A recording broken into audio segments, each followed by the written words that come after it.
Hello guys, আমি আছি এখন আমাদের ছাদে। তো আমাদের ছাদে একটা আম গাছ আছে, এখানে প্রচুর আম ধরেছে। তো আমি এখানে অনেক বড় বড়ই হয়েছে, এখান থেকে আমি দুটো আম পেড়ে নেব, কারণ আজকে আমি করব আম এবং তার সঙ্গে মরিচের গুঁড়া এবং লবণ। তো আমি আম পেড়ে নিয়েছি, এখন যাব আমাদের বাসায়।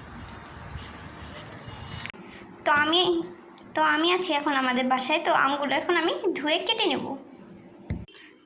তো আমি এখন আমগুলো কেটে নিয়েছি।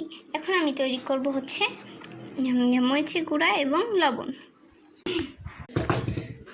তো আমি এখন লবণ এবং মরিচের গুঁড়া নিয়ে নিয়েছি এবং দুটা মিক্সিং করে দেবো। আমার বিট লবণ থাকলে আরও ভালো হয়, কিন্তু আমার কাছে শেষ হয়ে গেছে। গরম দিনে এটাই সবচেয়ে মজার জিনিস। নিন, তৈরি হয়ে গেল সবচেয়ে মজার একটা খাবার। এটাই সবাই এনজয় করবেন। মাশাআল্লাহ, খুব মজা হয়েছে।